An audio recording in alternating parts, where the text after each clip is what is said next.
Our next guest, Steve Lang, is here to talk about office environment, work environment. He brings a lot of experience, and I'll let him talk about that. But quite frankly, I like the idea of talking to Steve because many of us who have companies have a very interesting problem. How do we meld our older employees with these new employees and give them both the space they need? Steve Lang, welcome to the program. Don, thank you very much, and it's a pleasure to be part of your show. Well, let me ask you this question. There used to be a feeling that if you had a desk or a cubicle, it was your desk, your cubicle. If you're destroying that sense of ownership, what do you substitute for it?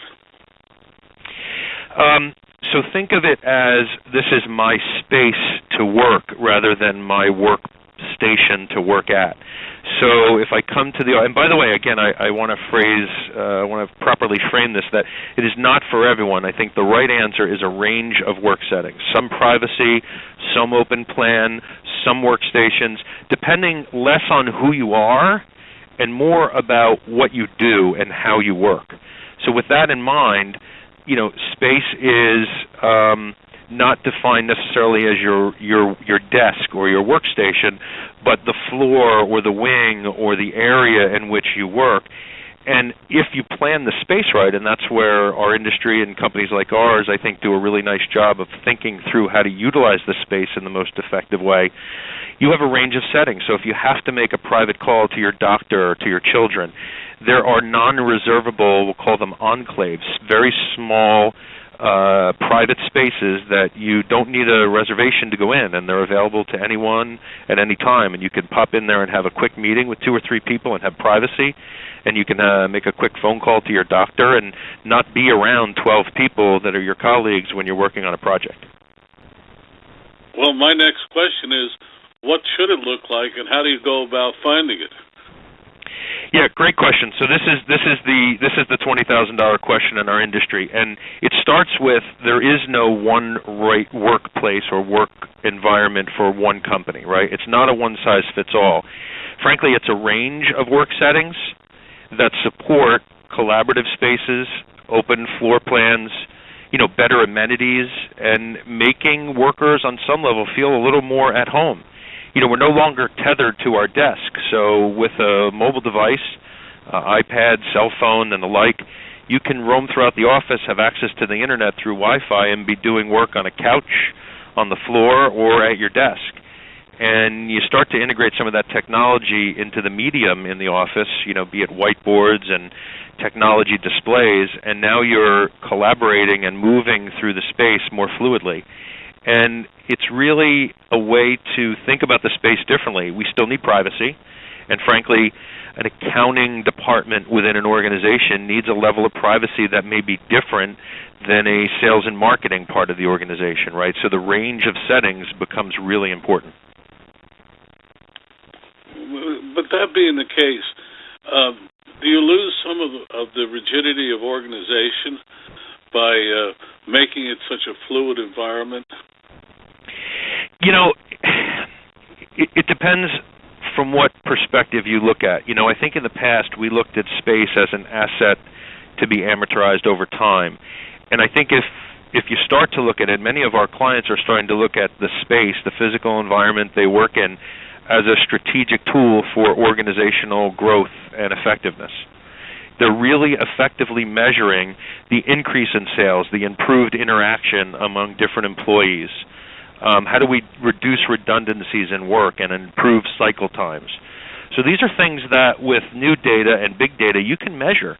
It wasn't long ago that an organization, when they wanted collaboration, they put a coffee machine in the corner, and the people that were on the corner or the wing of the building that were sales and marketing people collaborated with the sales and marketing group, and the accounting people collaborated with their own accounting group. And when you think about it, the new environment needs to, and new companies and companies in today's environment need to be able to work more fluidly together. And there was an interesting article, actually it just came out in the Harvard Business Review about, why the title of the article is Why We Hate Our Offices, and it's actually the front page of this month's Harvard Business Review. And it talks a lot about how we measure improved density, right? How do we reclaim some of the real estate or use less of it? And how do we actually use, and this is going to sound crazy, but sociometric badges. So people opt in to wear these badges so that they can capture data on who they're meeting with, how often they interact with people, how often they communicate, and where they're located when they do that. Some of the manufacturers in our industry even use things like video ethnography. So, video capturing, a clip perhaps every minute to follow the move and trend of people within the space and see where there's a problem and a pinch point, and where, frankly, the space is supporting and engaging workforce. And that is really a trend that the real estate professionals and facility folks in our world are looking at.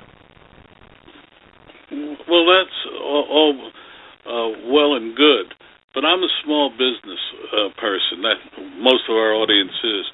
What are some of the takeaways they should get from you in looking at their own environment? The takeaways are simple. This is not an expensive proposition. This is just rethinking and reframing how you're using your space, right? Taking the panels down a little lower, opening the space up a little bit more, creating spaces for people to collaborate. You think of Starbucks, right? When people walk into a Starbucks, it's just a very casual feel. But why are people sitting with their laptops and their feet up on the chair?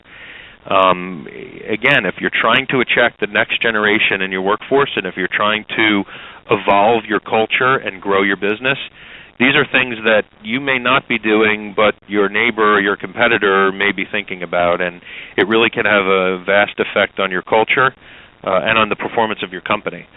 So it is not only for the large business. Frankly, you can do this in 5,000 or 10,000 square feet of space. You just have to rethink how you're using the space and rethink the protocols around space about how people move throughout the space.